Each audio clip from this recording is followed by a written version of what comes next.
Shalom uvracha. We are now in the days which before Yud and Yud Aleph Shvat. Yud Shvat we know is the Yortzeit of the previous Lubavitcher Rebbe, Rabbi Yosef Yitzchak, and Yud Aleph Shvat is the day in Tafshin Yud Aleph 1951, in which the Lubavitcher Rebbe actually took the leadership of Chabad. So it's a very special day. In honor of that day, I would like to give over a story and a thought that I can share with you along with the Maise.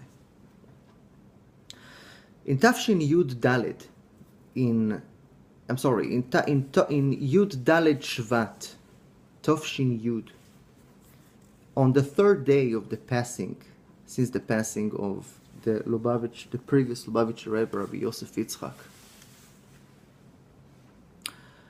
the Rebbe Melech HaMashiach gave over a story, and he said about his father-in-law. And he said that when the Rebbe Yosef Yitzchak was a child, his father, the Rebbe Rashab, the fifth Lubavitcher Rebbe, lived in a 2-bedroom apartment. One room served as a bedroom, and the other room served for learning, like a little study hall, in which he learned with one of the Hasidim. One night, one of the Hasidim got up to look at the baby. The baby was in the studying room. We know that the Rebbe Rayatz was very handsome, and as a child was very beautiful. The Chassid looks at the Rebbe, and he says that his face and the shine that comes up from him, from the baby, from the light that comes from him, shows on Taharas HaMachshovo, which means the purity of the mind, of the thought.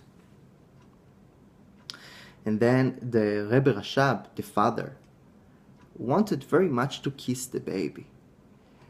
And then he thought for a second and said, in Beis HaMikdash, in addition to the sacrifices which they brought, they also brought gold and silver for Bedek Habayis, which means for the housekeeping of the Holy Temple, and decided to exchange the kiss in a Hasidic mimer. And then he wrote the mimer, Morabu Ma'asecho Hashem, what great are your deeds, Hashem. And only after 8 years, he actually gave him the mimer, the handwriting, and said, dos is a Hasidische Kush. This is a Hasidic kiss. And later on, I will tell you the story. And actually, after 4 years, the Rebbe Rashab actually told him all that happened. What do we take from this story? I just want to share with you one point that I think it's relevant.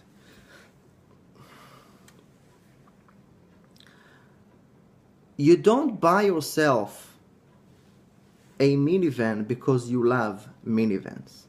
You buy a minivan for the transportation.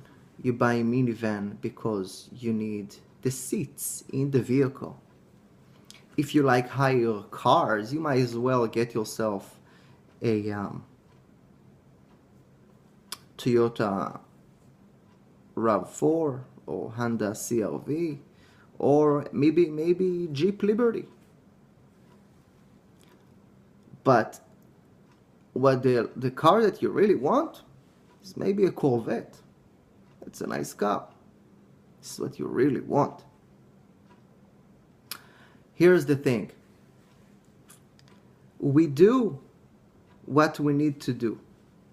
And from this story, we see how the Rebbe Rashab was so exact in his deeds.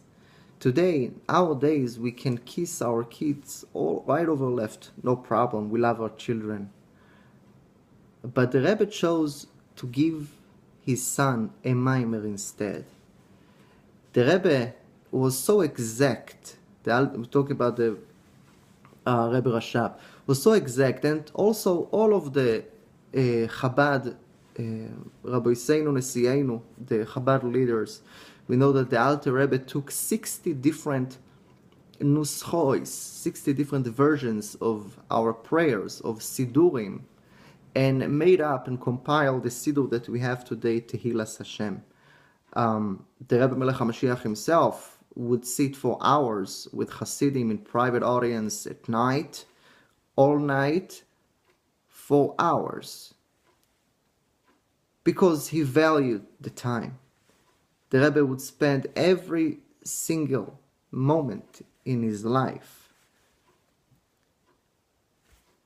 with spending the time, and everything is exact to the point.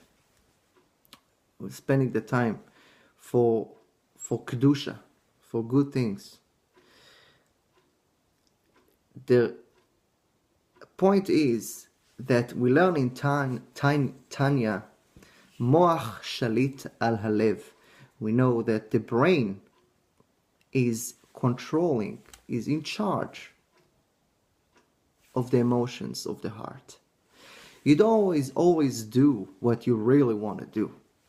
You do what's right, what has to be done. If you have 5 children, you can suffice yourself with a Chrysler Town and Country that comes with 7 seats, and even if the basic models can come today with navigation, leather seats, and DVD. If you want 8-seater because you have 6 children, or just because you want a little more room in the vehicle, you're gonna get yourself a Toyota Sienna or Honda Odyssey, or even the 2015 Kia Sedona, which came up with a 8-seater option in the LX model. That's because you need it. That's because you think about it and you figure out that this is the right thing to do. The vehicle which you really want to get is a Corvette. The problem is that you cannot fit your family in a Corvette. This is the point for today. We're gonna think whatever we do before we do it, and we're gonna follow the halacha, which is the guideline in our Jewish life. Above the emotions, above the feelings, comes the intellect. This we learn from Tanya, and at this point I would like to wish all of you have a beautiful day. Stay warm, and Mashiach now.